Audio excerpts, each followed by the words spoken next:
आज की इस वीडियो में सिर्फ पार्ट्स ऑफ स्पीच जो हमने आज करने हैं तो उसका मैं आपको जनरल सा इंट्रो दूंगी कि पार्ट्स ऑफ स्पीच कौन कौन से होते हैं और इनका जो है ना इनकी डेफिनेशंस और ये होते क्या हैं। लेकिन बाद में पार्ट्स ऑफ स्पीच एक एक करके मैंने आपको डिटेल में पढ़ाने हैं। मतलब नाउन को हम अलहदा से पढ़ेंगे, प्रोनाउन को अलहदा से पढ़ेंगे, एडजेक्टिव है, ईच एंड एवरीथिंग जो है ना हमने अलहदा करके उसकी डिस्कशन करनी है, उसको डिटेल में भी पढ़ना है।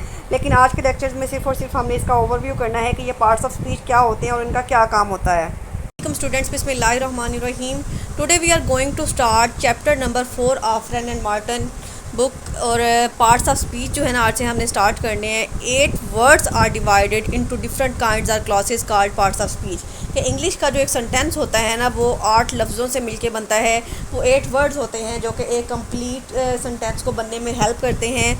तो इन 8 वर्ड्स को जो है ना पार्ट्स ऑफ स्पीच कहा जाता है। According to their use that is according to the work they do in a sentence. अब ये इनका काम क्या होता है, हर जो इसका पार्ट है ना उसका अपना एक फंक्शन होता है, अपना एक काम होता है जो कि उसने एक सेंटेंस में परफॉर्म करना होता है। The parts of speech are 8 in numbers. अब टोटल पार्ट्स ऑफ स्पीच कितने होते हैं?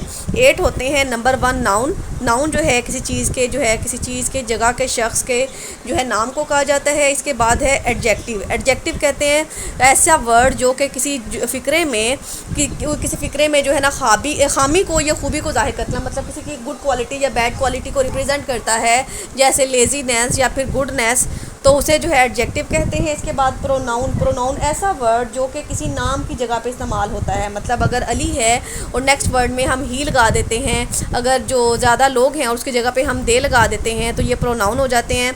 और वर्ब यानी वो काम जो किसी फ़िक्रे के अंदर हो रहा होता है वो वर्ब कहलाता है।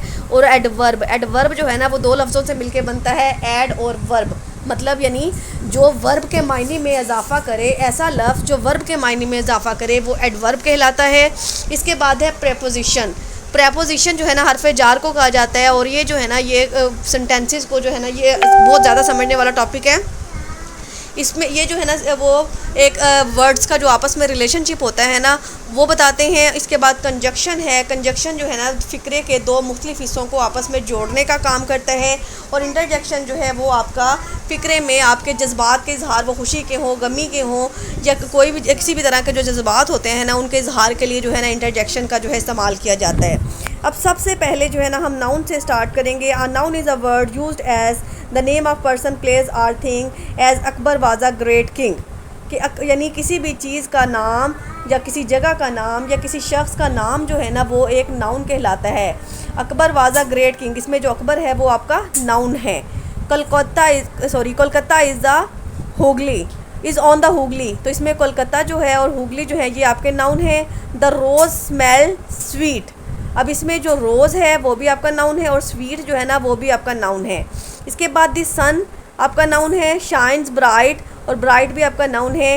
हिज करेज वॉन हिम ऑनर, इसके हौसले ने जो है ना आपको इज़्ज़त दिलवाई, तो इसमें करेज जो है वो भी एक नाउन है और ऑनर जो है वो भी एक नाउन है।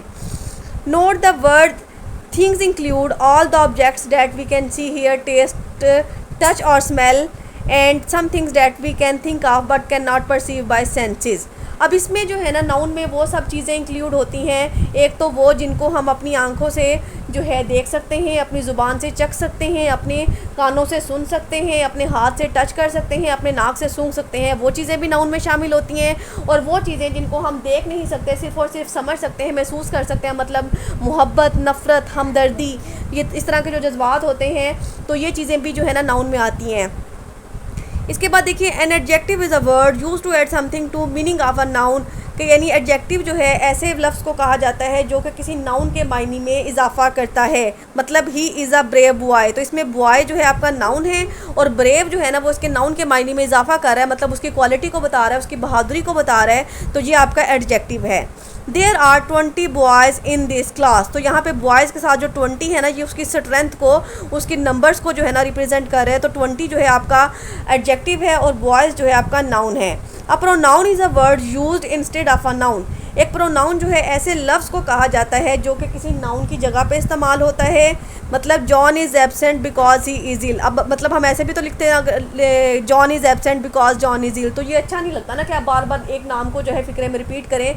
तो इसलिए हम क्या करते हैं, जब भी इंग्लिश लिख रहे होते हैं तो हम फर्स्ट में टाइम में जो है उसका नेम यूज़ करते हैं और बाद में उसकी जगह पर उसका प्रोनाउन लगाते हैं। मतलब अगर ही है, लड़का है तो ही लगता है, लड़की है तो शी लगता है। अगर ज़्यादा लोग हों, चाहे वो लड़के हैं चाहे लड़कियां हैं, चाहे कोई जो है ना बच्चे हैं, तो उनकी जगह पे दे लगता है। अगर वो जो है ना ज़्यादा बेजान चीज़ें हैं तो उनकी जगह पे दोज लगता है। तो मतलब इस तरह के प्रोनाउन जो है ना वो हम यूज़ करते हैं according to situation.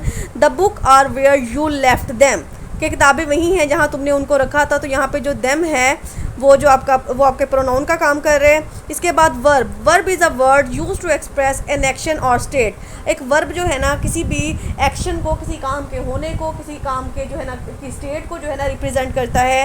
As the girl wrote a letter to her cousin. अब इसमें जो रोट यानी उसने क्या काम किया है, ख़त लिखा है ना, तो रोट जो है वो आपका वर्ब है। Kolkata is a big city. अब इसमें जो है ना इज़ आपका जो है वो एक नाउन वर्ब का काम कर रहा है। Iron and copper are useful matters. अब इसमें जो है आर जो है वो आपका हेल्पिंग वर्ब, यानी जिस फिक्रे में वर्ब नहीं होता ना उसमें हेल्पिंग वर्ब जो है वो एग्जिस्ट करता है और वो आपके जो है वर्ब की जगह पे होता है।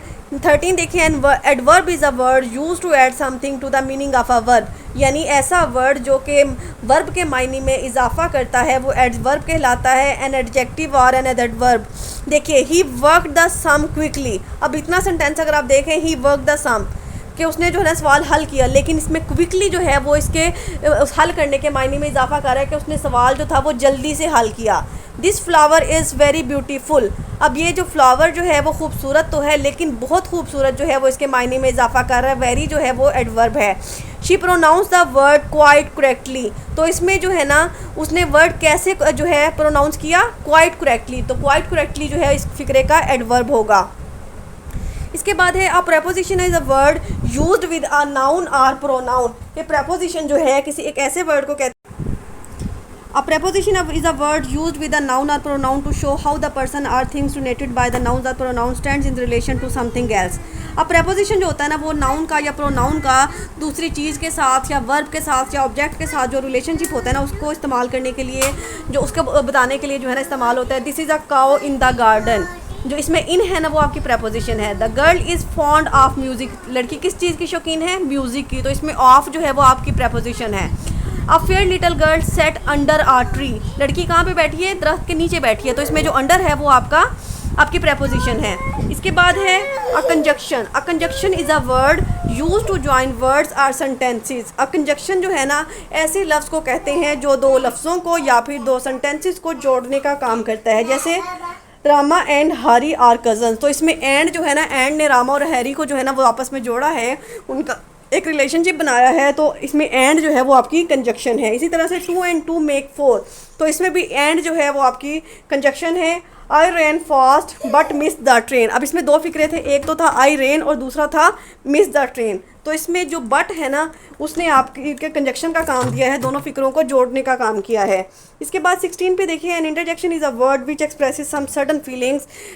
तो ऐसा वर्ड जो कि अचानक से होने वाली फीलिंग्स को, वो खुशी की हो, गमी की हो, कोई भी जज्बात हो, उसको रिप्रेजेंट करने के लिए इस्तेमाल होता है। तो उसे आप जो है इंटरजेक्शन कहते हैं। जैसे कि हुर्रा, हुर्रा जो है आप खुशी में कहते हैं। We have won the game, कि हमने जो है मैच जीत लिया है, तो ये खुशी की खबर है। तो ये हुर्रा जो है आपकी इंटरजेक्शन है। इसके बाद अलास शी इज़ डेड, अफसोस वो फोत हो गई है। तो इसमें अलास का जो वर्ड है वो आपकी इंटरजेक्शन का वर्क कर रहा है। तो इस तरह से देखिए, some modern grammars include determiners among the parts of speech. अब जो मॉडर्न ग्रामर है ना उसमें पहले तो यानी ये पार्ट 8 जो है ना इनको ही पार्ट्स ऑफ स्पीच कंसिडर किया जाता था, लेकिन अकॉर्डिंग टू मॉडर्न ग्रामर जो डिटरमाइनर्स होते हैं इनको भी पार्ट्स ऑफ स्पीच समझा जाता है। डिटरमाइनर्स में कौन से आते हैं, जिनको ऐसे words like a an the this that these those every each some any my his one two etcetera, ये जो सारे वर्ड्स हैं ये आपके डिटरमाइनर कहलाते हैं। विच डिटरमाइन और limit the meaning of the noun that follows, जो हमें ये बताते हैं कि ये नाउन जो है इसका जो है इस फ़िक्रे में क्या मतलब है, क्या फंक्शन है और क्या इसका रिलेशन है। In this book as in many traditional grammar all determiner except a and the are classed among adjectives. अब बहुत सी ग्रामर की अगर बुक्स आप पढ़ें ना तो उसमें क्या होता है कि उसमें आपको ये बताया जाता है कि यानी सिर्फ डिटरमाइनर्स जो है ना वो 3 वर्ड हैं, एक ए, एक एन और एक दी, और बाकी जो वर्ड्स मैंने ऊपर आपको लिस्ट बताई है ना, ये सारे वर्ड्स को वो डिटरमाइनर में कंसीडर नहीं करते बल्कि एडजेक्टिव में कंसीडर करते हैं। इसके बाद देखिए as words are divided into different classes according to the work they do in the sentences. अब यानी जो वर्ड्स होते हैं ना उनको फ़िक्रे में उनके फंक्शन के अकॉर्डिंग जो है ना उनके काम के अकॉर्डिंग जो है ना डिवाइड किया जाता है। It is clear that we can not say to which part of speech a word belongs unless we see it used in the sentence. मतलब यानी एक ही लफ्ज़ जो है ना वो फ़िक्रे में मुख्तलिफ जो है ना फंक्शन परफॉर्म कर सकता है, लेकिन यानी जब तक हम उस पूरे फ़िक्रे को नहीं पढ़ेंगे, उस पूरे फ़िक्रे को, उस पूरे सेंटेंस को अंडरस्टैंड नहीं करेंगे, हम इस बात का अंदाज़ा नहीं लगा सकते कि ये जो वर्ड है ये इसमें नाउन है, प्रोनाउन है, एडजेक्टिव है, एडवर्ब है, क्या है। अब देखिए they arrived soon after, they arrived soon after, इसमें जो आफ्टर का वर्ड है ना ये एडवर्ब की जगह पे है, क्योंकि ये सून आफ्टर यानी वर्ब के मायने में इजाफा कर रहा है, तो यहाँ पे आफ्टर जो है एडवर्ब का काम कर रहे हैं। नेक्स्ट फिक्रे में देखिए दे अराइव्ड आफ्टर अस, वो हमारे बाद आए, तो इसमें आफ्टर जो है प्रेपोजिशन का वर्क कर रहा है। और नेक्स्ट फिक्रे में देखिए they arrived after we had left, मतलब वो तब आए जब हम आ चुके थे, तो इसमें आफ्टर जो है कंजक्शन का काम कर रहा है। उम्मीद है कि आपको इस बात की समझ आ गई होगी। From the above example we see that the same word can be used as different parts of speech. अब इन मिसालों से हमें पता चलता है कि मुख्तलिफ लफ्ज़ जो हैं बस एक यानी एक ही वर्ड जो है ना डिफरेंट पार्ट्स ऑफ स्पीच का फंक्शन परफॉर्म कर सकता है। तो ये छोटी सी एक्सरसाइज है, इसको देख लीजिए। Name the parts of speech each italicised word in the following sentences giving in each case your reason for the classification. अब मतलब आपने ये जो एक्सरसाइज आपको दी गई है ना, इसमें आपने जो इटैलिक वर्ड्स हैं उनका आपने बताना है कि वो कौन से वाले हैं। ये एक्सरसाइज जो मैं आपको सॉल्व करवाने जा रही हूँ इसमें सिर्फ आपने इसका लेक्चर ही नहीं सुनना बल्कि और ना ही सिर्फ रीडिंग करनी है, बल्कि अपनी नोटबुक्स ले लें हाथ में और अपने जो है ना ये एक्सरसाइज को साथ साथ सॉल्व करने हैं। अब ये पहले वाला सेंटेंस है स्टिल वाटर्स रन डीप। अब ये जो इसमें वाटर्स वाला वर्ड है ना ये इटैलिक में लिखा हुआ है, मतलब थोड़ा सा तिरछा करके लिखा गया, तो अब हमने ये बताना है कि इस पार्ट्स ऑफ स्पीच का क्या नाम है। तो इस पार्ट्स ऑफ स्पीच का नाम एडजेक्टिव है यहाँ पे, क्योंकि ये add something to the meaning of the noun, क्योंकि ये नाउन के मायने में इजाफा कर रहा है, इसलिए ये जो है यहाँ पे एडजेक्टिव का वर्क कर रहा है। इसके बाद नेक्स्ट सेंटेंस देखिए he still lives in that house, he still lives in that house. तो इसमें जो लीव्स है ना वो आपका जो है वो अंडरलाइंड है, तो आपने ये बताना है कि ये एक एडवर्ब है, क्योंकि ये हमें ये बता रहा है कि वो उस घर में रहती है। It add something to the meaning of the adverb that's why it is called an adverb. तो इसमें आपने लीव्स को जो है वो बताना है कि ये एक एडवर्ब है। इसके बाद नेक्स्ट 3 वाला है after the storm comes. Exercise मैं आपको सॉल्व करवाने जा रही हूँ, इसको सिर्फ आपने लेक्चर को ही नहीं सुनना और ना ही सिर्फ रीडिंग करनी है, बल्कि अपनी नोटबुक साथ में ले लें और ये एक्सरसाइज आपने साथ साथ मेरे सॉल्व करनी है। फर्स्ट वाला सेंटेंस देखिए स्टिल वाटर्स रन्स डीप। अब इसमें जो वाटर्स है ना उसको इटैलिक में लिखा गया, मतलब टेढ़ा करके लिखा गया, और आपने बताना है कि ये वर्ड जो है ये कौन सा पार्ट बनता है। तो ये आपका जो है ना स्टिल पार्ट लीव जो है ये एडवर्ब है, क्योंकि ये वर्ब के मायने में इजाफा कर रहा है।